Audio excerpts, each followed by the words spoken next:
welcome back to Jill's Kitchen. Things are certainly heating up here.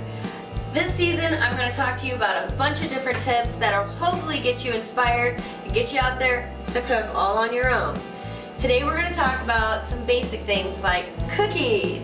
One of my favorite things to make because it gives me total freedom to enjoy all the goodies that I love. We're going to do 3 different kinds today, all starting from the same basic cookie recipe.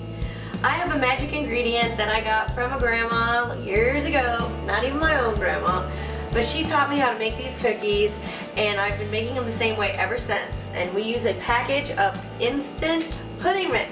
And this is what gives the cookies their really fluffy, super chewy texture, and they never get hard, they never get crunchy, and I think they last forever and they're best when pressed with ice cream in the middle. We're going to do chocolate chunk today with a vanilla pudding mix. Then we're going to move on to do our cameraman's favorite butterscotch. I do a double butterscotch with butterscotch pudding mix and with butterscotch chips. And then finally, I'm going to blow your socks off with a brand new cookie that I've never shared with anybody before, and that's going to be my maple bacon cookie. Everything's better with bacon, right? Alright guys, a few things that you need to know about these cookies is that you have things already in your pantry, I'm sure. Things like eggs and butter and shortening, brown sugar, baking soda, baking powder, salt, and then one thing that you may already have but you might not use for making cookies, and that's your ice cream scoops. I have 2 different sizes for 2 different delectable, tasty cookies. This one gives you a little bit of a normal size. They're about like that when they're all done. Kind of a pop in your mouth and eat it whole type of thing. And then you have the grande, which is the one I like, which creates big, fat, fluffy cookies. And then of course, I use all-purpose flour for my cookies. You can certainly substitute a gluten-free or an almond flour, a whole wheat flour, or anything for that. You just may need to add 1 more egg in order to soften them up a little bit. Alright guys, well we're going to get started. So come on, join me in the kitchen.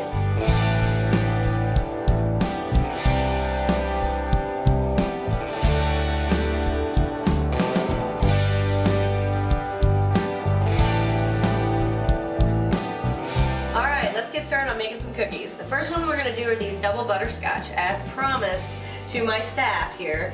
We're going to start with some instant butterscotch flavored pudding mix. That's going to go straight into my dry ingredient bowl. Now, there's many ways to make a cookie, but the thing that you should always stick to is combining your dry ingredients and your wet ingredients separately. That way, when it all comes together, all your textures come out perfectly. Alright, you can see here I have this ginormous container of all-purpose flour. 2 little tricks that I've been taught over the years is to always keep a measuring cup in your flour ready to go. I find this super useful when I'm making gravies and sauces and stuff. Today I'm using 2 1/3 cup of all-purpose flour, so I'm not going to need that 1/2 cup right now. The other tip is to have a plastic knife in here at all times. One of the things about baking that I had to get used to is measuring. And when you're measuring, you have to make sure that you're doing it completely evenly and correctly, or your proportions will not be right. And a knife helps you to just level out that flour, and that way you're not getting too much or too little each time. And since it's not one of my regular knives, I don't have to wash it. It can just stay right in there, and it's there every time I need it. Alright, so that's 1 cup. We're going to do 1 more big cup of all-purpose flour in there. Fantastic. And then we're going to go and get a 1/3 cup. Now, like I said earlier, I have this basic cookie recipe. They all start the same way. What's fun about it is that I'm making cookies at home instead of buying them at the grocery store. You're really unlimited on what you can put in them. If you are a nut and berry fan, you can do that kind of thing.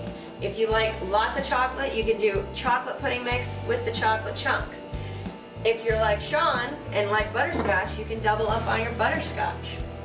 Alright, what we're going to do next is get the rest of our dry ingredients together. And I love this part because for me it was really easy to remember. It's kind of a 3-2-1 thing. We're going to start with the baking powder, and it gets 1 full teaspoon, alright? So 1 full teaspoon, we're gonna level that out just with our finger. That goes in.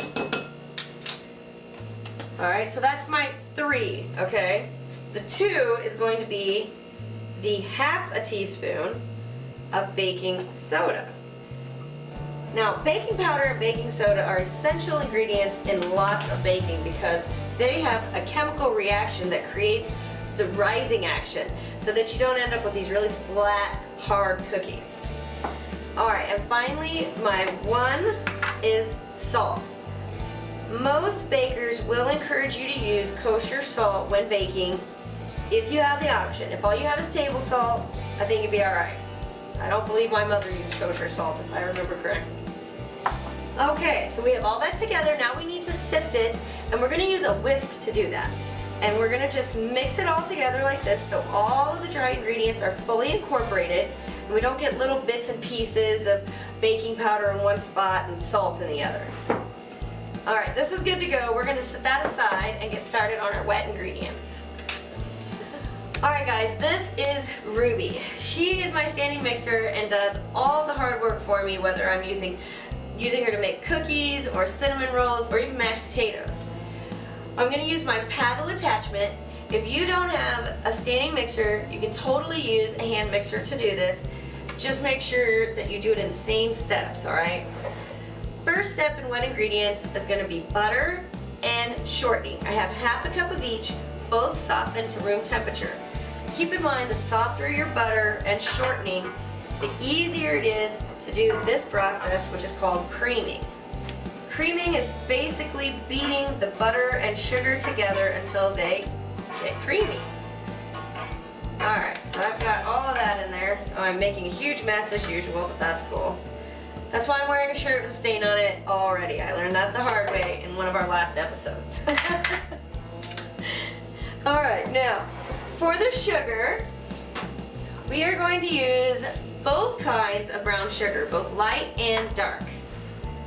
All brown sugar is white sugar that has been blended with molasses. And the only difference between light brown sugar and dark brown sugar is the amount of molasses that's blended with it. Brown sugar needs to be packed. You gotta make sure that you get it in there and that you just shove it on down. All right, 1/2 cup of the light brown sugar. You also want to make sure you always keep your brown sugar in a really airtight container. If you don't, it dries out really easily. And then, you know, brown sugar is not exactly cheap, so you want to make it last as long as you can. If you do end up letting it get too far and it's gotten dry and crackly, you can dampen a paper towel and put it in the container with it until it has softened back up. Alright, this is the other 1/2 cup, so 1 cup total is what we're putting in there. Next are the eggs. Eggs are always a binding ingredient, and you want to add them one at a time. We're going to get this stuff creaming first. It's kind of loud, so we're going to let this go for a minute and come back when it's all combined.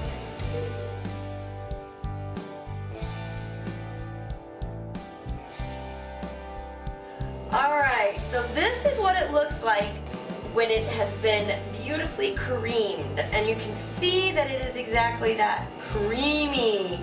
There's no breakage between the fats and the sugars. So we're going to stick this back in underneath here. Make sure she's locked in. She tried to fly off a minute ago. And then we're going to go ahead and get her started on low. I think you guys will be able to hear me over this.